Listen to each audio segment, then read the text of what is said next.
আমি রোজা নাই তুমি কি জানো আমি রোজা নাই? হ্যালো, আসসালামু আলাইকুম। কি অবস্থা, ভালো আছেন? নেই রোজা টোজা রাখছো নাকি? তাই?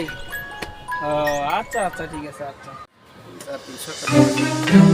এই রে হাই গো, কি দেখলাম দিল সকালবেলা বেরোজাদারের মুখ দেউন লাগে গো। কি রে, ও কি বললো? ওই খারা খারা খারা বেয়াজদারি মানে? এই দাঁড়া দাঁড়া দাঁড়া দাঁড়া দাঁড়া।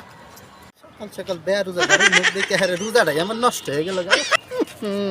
কি বানাগে মিজাজটা এখন আমার। ও কি বলে? এই দাঁড়াও দাঁড়াও দাঁড়াও। আসসালামু আলাইকুম।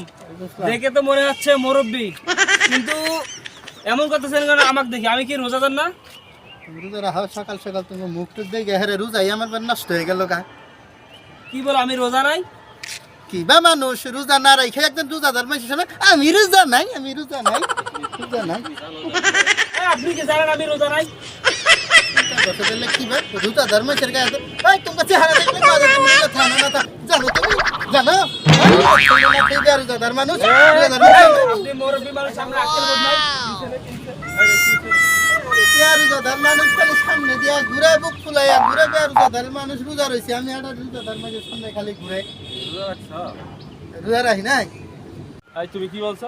ভাই আমি কিছু বলি নাই, আমি ওখানে দাঁড়িয়ে আছি, কথা বলতেছি ফোনে, আর আমার দেখে বলতেছি কি বেরোজাদারি দেখে আমার মুডটাই এমন হয়ে যাচ্ছে। ও এই করে ও মানে আমার অনেক ইনসাল্ট করতেছে। কেন রোজা থাকি না, চেহারা দেখে কি মনে হয় রোজা থাকি না? তুমি বাজারের ভিতরে মারলো, এটা কারে মারলো? তুমি ছিল না, তোমার জমজ ভাই ছিল। হয়ে গেছিল আর কি। ওই যে দুপুর বেলা এই যে চার দোকানে যে চা চাইলে, তখন ওই যে এলাকার ইয়াং পোলাপান ধরে যে পিঠা বার চাইলো, আমি তো বাঁচাই দিলাম। ওইটা কালকে গেছে গা। রোজা রাখছো? হ্যাঁ রোজা রাখছি তো, মাথায় দিলাম। মুরব্বি রোজা কে রোজা রাখছে বা না রাখছে এটা আসলে দেখে বোঝা যায় না। এভাবে মানুষকে সরাসরি অপমান করা ঠিক নেই, ঠিক আছে? ভবিষ্যতে এরকম কাজ করবেন। আচ্ছা তুমি যাও, আপনিও যান। আচ্ছা ঠিক আছে। আল্লাহ হাফেজ।